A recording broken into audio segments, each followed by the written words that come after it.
Hello student, परीक्षा में अच्छा नंबर लाना या परीक्षा में पास करना जो बहुत ही इम्पोर्टेंट है और इसके लिए बहुत कुछ पॉइंट, बहुत कुछ फैक्टर है।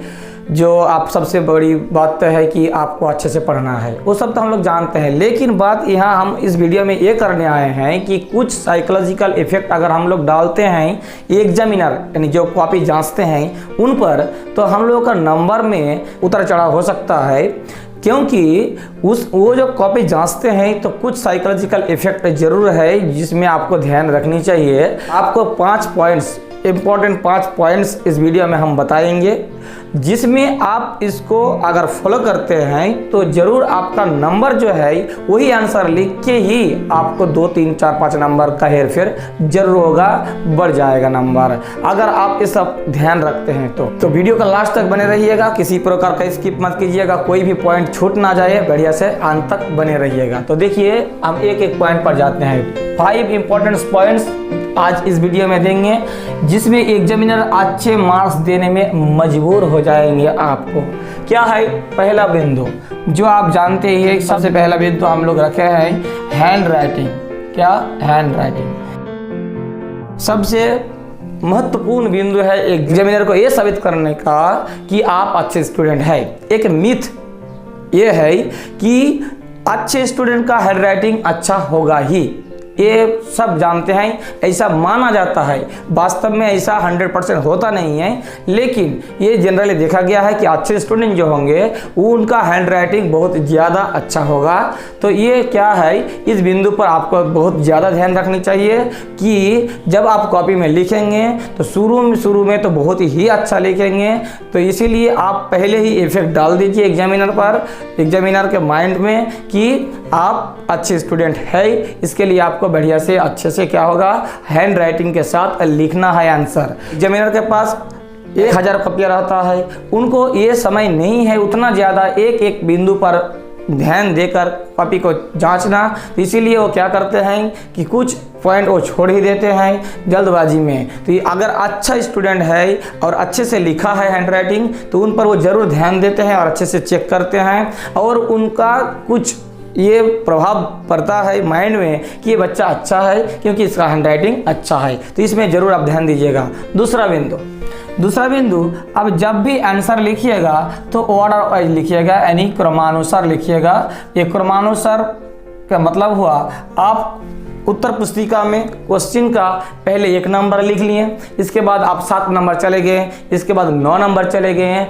आपको ये बताया गया है कि आप जो अच्छे से जानते हैं, बढ़िया से जानते हैं, उसको पहले लिख लेना है। ये बात सही भी है, ये बात हम भी मानते हैं, ये बात सही है, ये बात बहुत ही ज़्यादा सही है, क्योंकि आप जो आप अच्छे से जानते हैं वो लिखिए। लेकिन अगर आप चाहते हैं कि एग्जामिनर को हम ज़्यादा उलझाएंगे नहीं, तो आप बहुत ही ज़्यादा कोशिश कीजिएगा कि क्वेश्चन का जो हो क्रमानुसार हो, 1 के बाद 2, 2 के बाद 3 या 3 के बाद 4 है। अगर बहुत ही ज़्यादा मजबूरी है आपका कि 4 नंबर छोड़ना है, 2 बार बाद में लिखेंगे तो आप कर सकते हैं। लेकिन ज़्यादा आप ऐसा करेंगे तो क्या होगा, इरिटेट हो जाते हैं एग्जामिनर और उनको लगता है कि ये बच्चा 4 के बाद 7 का किया है, 7 के बाद 9, 9 के बाद फिर 2 में आ गया है, तो वो बच्चा कमजोर बच्चा माना जाता है एग्जामिनर के दृष्टि से। तो इसीलिए आप इस ध्यान दीजिएगा कि ज़्यादा संभव आप ये कोशिश कीजिएगा कि कम से कम क्रमानुसार रहे। आप 100% तो संभव नहीं है, लेकिन हर संभव कोशिश कीजिएगा कि वो जो क्वेश्चन का नंबर है, आंसर आप लिख रहे हैं, वो क्रमानुसार हो। किसी बच्चे को 6 नंबर लिखा है, 6 नंबर का ए लिखा है तो बी लिखा है 8 नंबर पेज में जाकर, तो ये थोड़ा सा क्या होता है, एग्जामिनर को थोड़ा सा इरिटेट फील होता है, वो अच्छे नंबर देने में हिचकिचाते हैं। तो ये सब थोड़ा सा हम लोगों को ध्यान रखनी चाहिए।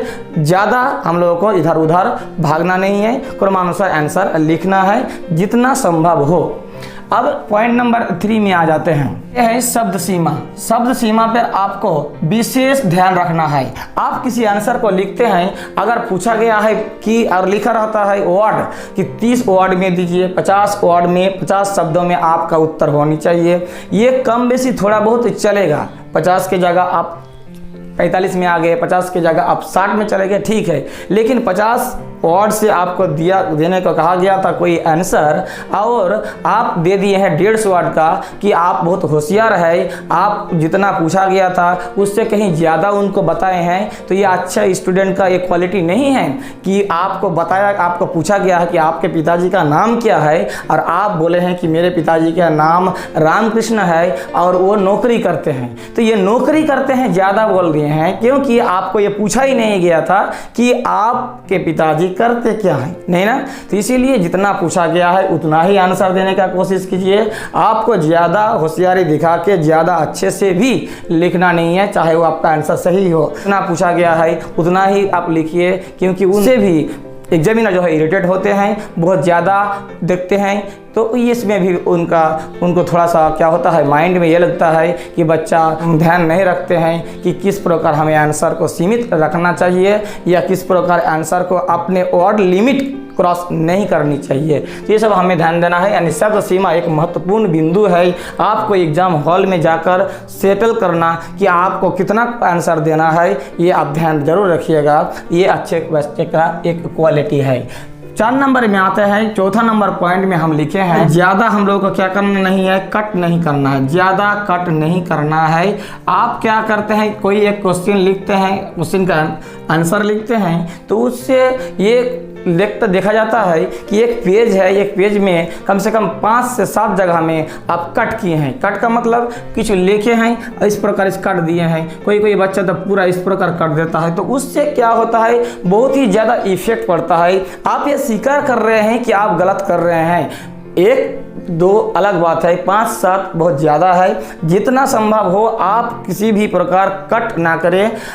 गलती है थोड़ा सा ऐसे कट कीजिए कि उनको ध्यान ही ना जाए, या आप ये कोशिश कीजिए, बहुत ही ज़्यादा कोशिश कीजिए कि आपका गलती ना हो, कट ज़्यादा ना करें। कट ज़्यादा करने से ये एग्जामिनर मान लेते हैं कि आप अच्छे स्टूडेंट में, आप अच्छे विद्यार्थी में नहीं आते हैं। इससे उसका प्रभाव पड़ता है और आपका नंबर जो है वो घट जाता है। 1-2-3 छोटा बिंदु पर आप ध्यान दीजिएगा, तो उनसे 1-2-3 नंबर के ज़्यादा ही फर्क पड़ जाता है और धीरे धीरे काट के नंबर थोड़ा सा ज़्यादा ही कट जाता है, 10-15 का हेर फेर जरूर हो जाता है। तो इसमें भी एक पॉइंट है जो ज़्यादा आपको कट नहीं करना है। ध्यान रखिए कि आप गलती ना करें। आप गलती कर रहे हैं मतलब आप बहुत टैलेंटेड स्टूडेंट नहीं है, ये माना जाता है। तो इसमें भी आप ध्यान दीजिएगा।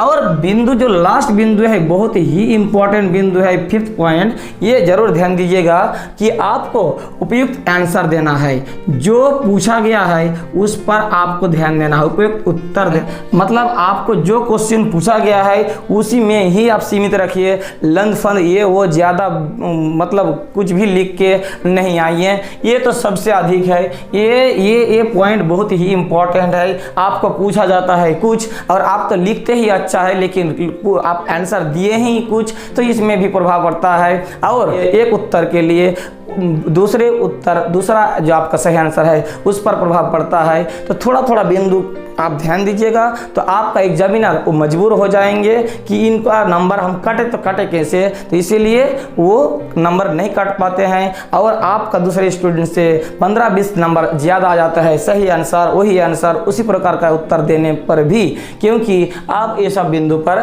ध्यान दिए थे। तो ये सब बिंदु आप पहले थोड़ा सा आप देख के जाइए और अच्छे से नंबर को लाने के लिए एग्जामिनर को ये बाध्य कीजिए, मजबूर कर दीजिए। तो इस प्रकार इस वीडियो में सिर्फ यही बताना था कि आप एग्जाम हॉल में एग्जाम देते समय ये सब बिंदु को अगर ध्यान रखते हैं तो एग्जामिनर जो है मार्क्स देने पर मजबूर हो जाते हैं। तो ध्यान रखिएगा।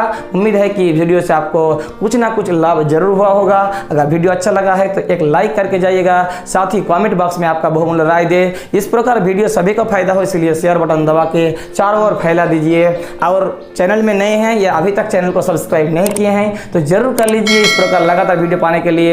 और जल्द से जल्द इस प्रकार का वीडियो का नोटिफिकेशन आपके पास पहुंचे, इसीलिए बेल आइकन भी प्रेस कर लीजिएगा। मिलते हैं एक और नए वीडियो के साथ, तब तक के लिए धन्यवाद।